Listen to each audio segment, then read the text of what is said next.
Kim Jong উন পৃথিবীর এমন একজন নেতা যার একটি মাত্র সিদ্ধান্তে শুরু হতে পারে তৃতীয় বিশ্বযুদ্ধ। এমন একজন মানুষ যাকে নিয়ে শুধু সাধারণ মানুষ নয়, বিশ্বের সবচেয়ে শক্তিশালী দেশ আমেরিকাও সবসময় সতর্ক থাকে। তিনি শাসন করেন উত্তর কোরিয়াকে, পৃথিবীর সবচেয়ে রহস্যময় রাষ্ট্রগুলির একটি, যার ভেতরে আসলে কি ঘটছে তা বিশ্বের অধিকাংশ মানুষই জানে না। তার হাতে রয়েছে পারমাণবিক অস্ত্র, দূরপাল্লার ক্ষেপণাস্ত্র এবং লাখো সেনার বিশাল সামরিক বাহিনী। কিন্তু প্রশ্ন হলো, কেন পুরো বিশ্ব কিম জং উনকে এত ভয় পায়? দাস্তাবেজ টিভির এই পর্বে আমরা এমন এক রহস্যময় ও শক্তিশালী নেতার গল্প জানব, যাকে ঘিরে রয়েছে অসংখ্য প্রশ্ন, বিতর্ক এবং ভয়। কেন বিশ্বের বড় বড় দেশ তার প্রতিটি পদক্ষেপের দিকে নজর রাখে? কিভাবে উত্তর কোরিয়া পরিণত হয়েছে বিশ্বের অন্যতম শক্তিশালী পারমাণবিক রাষ্ট্রে? আর কেন কিম জং উনের একটি সিদ্ধান্ত পুরো বিশ্বের নিরাপত্তাকে প্রভাবিত করতে পারে? চলুন শুরু করা যাক আজকের অনুসন্ধান। অনেকেই মনে করেন উত্তর কোরিয়াকে আজকের এই অবস্থায় নিয়ে আসার পেছনে এককভাবে কিম জং উন দায়ী, কিন্তু বিষয়টি আসলে তেমন নয়। এর পেছনে রয়েছে দেশটির দীর্ঘ ইতিহাস এবং রাজনৈতিক প্রেক্ষাপট। কিম জং উনের ক্ষমতায় আসার অনেক আগেই তার দাদা কিম ইল সুং এবং তার বাবা কিম জং ইল এমন একটি রাষ্ট্র ব্যবস্থার ভিত্তি গড়ে গিয়েছিলেন, যার উপর দাঁড়িয়েই আজকের উত্তর কোরিয়া তৈরি হয়েছে। কিম জং উন মূলত সেই দীর্ঘদিনের উত্তরাধিকার ও রাষ্ট্র ব্যবস্থার উপর দাঁড়িয়েই উত্তর কোরিয়াকে পরিচালনা করছেন। দ্বিতীয় বিশ্বযুদ্ধের পর 1945 সালে জাপানের শাসন থেকে মুক্ত হয়ে কোরিয়া উপদ্বীপ দুটি ভাগে বিভক্ত হয়ে যায়। উত্তরের অংশ সোভিয়েত ইউনিয়নের সমর্থনে এবং দক্ষিণের অংশ যুক্তরাষ্ট্রের সমর্থনে দুটি পৃথক রাষ্ট্র গড়ে ওঠে। 1948 সালে উত্তর অংশে প্রতিষ্ঠিত হয় উত্তর কোরিয়া, আর দেশটির প্রথম নেতা হন কিম জং উনের দাদা কিম ইল সাং। তিনি শুধু দেশের প্রথম শাসকই ছিলেন না, বরং এমন একটি রাজনৈতিক ব্যবস্থা গড়ে তুলেছিলেন যার প্রভাব আজও উত্তর কোরিয়ার প্রতিটি স্তরে দেখা যায়। এর মাত্র 2 বছর পর 1950 সালে শুরু হয় কোরিয়ান যুদ্ধ। 3 বছর ধরে চলা এই ভয়াবহ সংঘাতে প্রাণ হারায় প্রায় 30 লাখ মানুষ, যাদের অধিকাংশই ছিল সাধারণ বেসামরিক নাগরিক। 1953 সালে যুদ্ধবিরতি হলেও কখনো আনুষ্ঠানিক শান্তির চুক্তি স্বাক্ষরিত হয়নি, ফলে উত্তর ও দক্ষিণ কোরিয়ার মধ্যে উত্তেজনা আজও পুরোপুরি শেষ হয়নি। 1953 সালে কোরিয়ান যুদ্ধ থামলেও উত্তর কোরিয়ার সামনে ছিল এক ভয়াবহ বাস্তবতা। শহরগুলো ধ্বংসস্তূপে পরিণত হয়েছে, কলকারখানাগুলো ধ্বংস হয়ে গেছে, আর দেশের অর্থনীতি প্রায় স্তম্ভির হয়ে দাঁড়িয়েছে। এই ধ্বংসস্তূপের মাঝে দাঁড়িয়েছিলেন কিম জং উনের দাদা কিম ইল সুং। তিনি বুঝতে পেরেছিলেন অর্থনীতি গড়তে সময় লাগবে, কিন্তু ক্ষমতা টিকিয়ে রাখতে হলে এখনই দরকার শক্তিশালী সেনাবাহিনী। তাই যুদ্ধের ক্ষত শুকোনোর আগেই তিনি শুরু করেন সামরিক শক্তি বৃদ্ধির অভিযান। সেই সময় উত্তর কোরিয়ার পাশে দাঁড়ায় দুই পরাশক্তি, চীন ও সোভিয়েত ইউনিয়ন। তাদের অর্থ, প্রযুক্তি এবং জ্বালানি সহায়তায় উত্তর কোরিয়া দ্রুত পুনর্গঠনের পথে এগিয়ে যায়।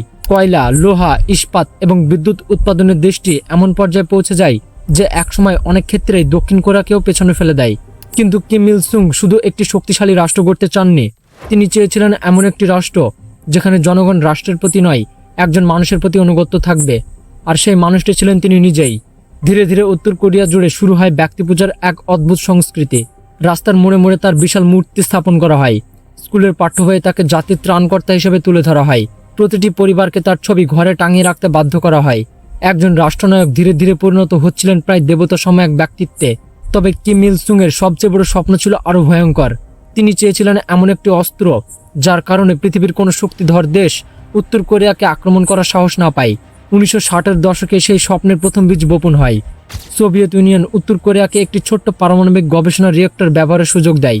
আনুষ্ঠানিকভাবে এটি ছিল বৈজ্ঞানিক গবেষণার জন্য, কিন্তু কিম ইল সুং এবং তার ছেলে কিম জং ইল এটিকে দেখছিলেন ভবিষ্যতের পারমাণবিক অস্ত্র এবং কর্মসূচির ভিত্তি হিসাবে।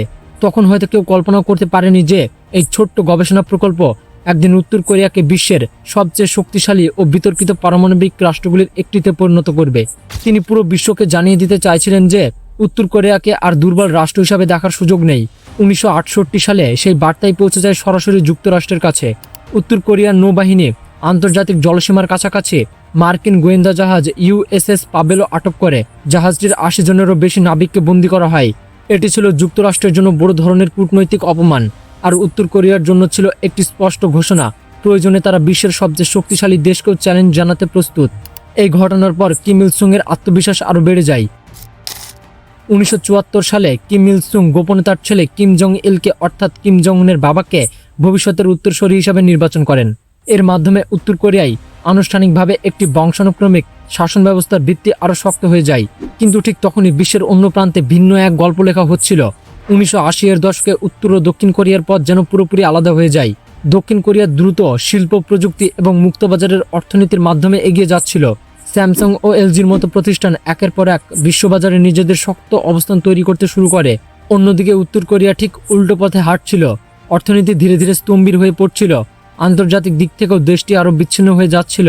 কিন্তু সামরিক শক্তি প্রদর্শনের নীতি থেকে উত্তর কোরিয়ার সরকার এক মুহূর্তের জন্য সরে আসেনি। এই নীতিরই সবচেয়ে আলোচিত উদাহরণ দেখা যায় 1987 সালে দক্ষিণ কোরিয়ায় অনুষ্ঠিত শিল অলিম্পিক ভেস্তে দেওয়ার উদ্দেশ্যে উত্তর কোরিয়ার এজেন্টরা দক্ষিণ কোরিয়ার যাত্রীবাহী বিমান KL-858 বোমা হামলা চালিয়ে 115 জন মানুষকে মেরে ফেলে। এসব কাজের মাধ্যমে উত্তর কোরিয়ার কোনো লাভ না হলেও শত্রুর সংখ্যা বাড়ছিল। কিন্তু বিশ্বের নজর যখন এই ঘটনার দিকে ছিল, ঠিক তখনই পর্দার আড়ালে উত্তর কোরিয়া আরও বড় এবং আরও ভয়ঙ্কর একটি পরিকল্পনায় ব্যস্ত ছিল। মনে আছে সোভিয়েত ইউনিয়নের দেওয়া সেই ছোট্ট পারমাণবিক গবেষণা রিঅ্যাক্টরের কথা? প্রথমে এটি ছিল শুধু বৈজ্ঞানিক গবেষণার জন্য, কিন্তু কিম জং উনের দাদা এবং তার বাবা অনেক আগেই বুঝে গিয়েছিলেন ভবিষ্যতের একটি ছোট্ট দেশের টিকে থাকার সবচেয়ে বড় অস্ত্র হবে পারমাণবিক শক্তি। সেই লক্ষ্যেই উত্তর কোরিয়ার বিজ্ঞানীদের বিদেশে প্রশিক্ষণের জন্য পাঠানো হয়। কয়েক বছরের গবেষণার পর দেশটির নিজস্ব 5 মেগাওয়াট ক্ষমতা সম্পন্ন একটি পারমাণবিক রিঅ্যাক্টর নির্মাণে সফল হয়, যেখান থেকে অস্ত্র তৈরির উপযোগী প্লুটোনিয়াম উৎপাদন করা সম্ভব ছিল। অর্থাৎ উত্তর কোরিয়ার পারমাণবিক কর্মসূচি তখন আর শুধু পরিকল্পনায় সীমাবদ্ধ ছিল না, সেটি ধীরে ধীরে বাস্তব রূপ নিতে শুরু করেছিল। ঠিক তখনই 1991 সালে সোভিয়েত ইউনিয়নের পতনের সঙ্গে সঙ্গেই উত্তর কোরিয়ার অর্থনীতি ভেঙে পড়ে, বিদেশি সহায়তা বন্ধ হয়ে যায়। এরই মধ্যে 1994 সালে মারা যান কিম ইল সুং।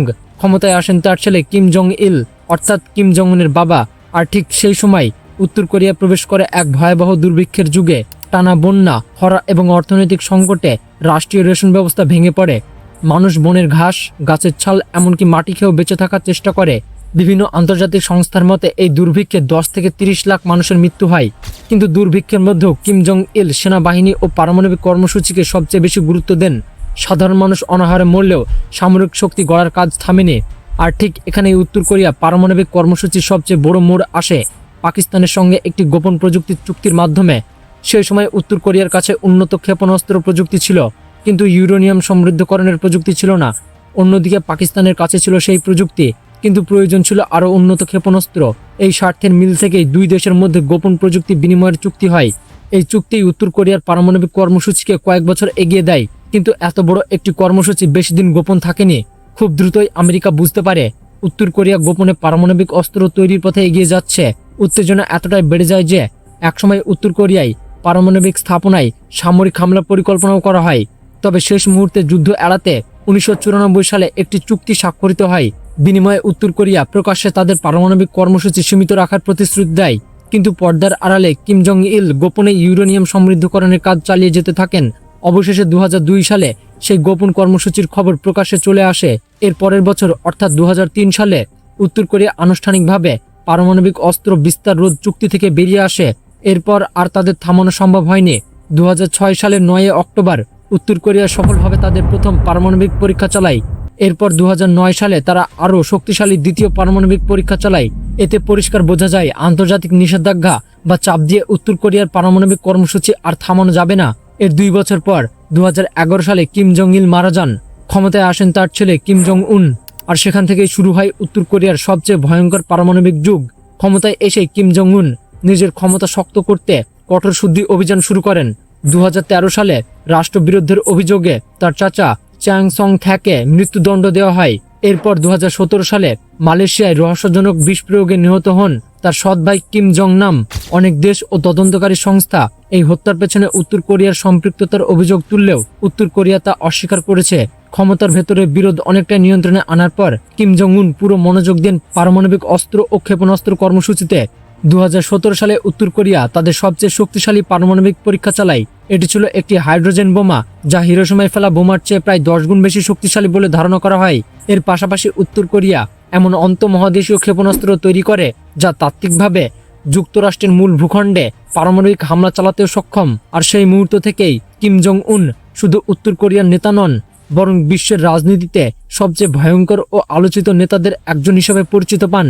আন্তর্জাতিক নিষেধাজ্ঞা সত্ত্বেও সাইবার কার্যক্রম, চীনের সঙ্গে বাণিজ্য এবং রাশিয়ার সঙ্গে ঘনিষ্ঠ সম্পর্কের মাধ্যমে তিনি সামরিক কর্মসূচি চালিয়ে যান। বিশেষ করে ইউক্রেন যুদ্ধের পর রাশিয়ার সঙ্গে সহযোগিতা আরও জোরদার হয়। বিভিন্ন প্রতিবেদনে বলা হয় উত্তর কোরিয়া রাশিয়াকে গোলাবারুদ ও সৈন্য সহায়তা দিয়েছে, আর বিনিময়ে রাশিয়ার কাছ থেকে উন্নত সামরিক প্রযুক্তি পাওয়ার সুযোগ তৈরি হয়েছে। আজ উত্তর কোরিয়া অর্থনৈতিকভাবে বিশ্বের শীর্ষ দেশ নয়, কিন্তু পারমাণবিক অস্ত্র, দূরপাল্লার ক্ষেপণাস্ত্র এবং অনিশ্চিত নেতৃত্বের কারণে দেশটি এখনও বিশ্বের সবচেয়ে প্রভাবশালী ও আলোচিত রাষ্ট্রগুলির একটি।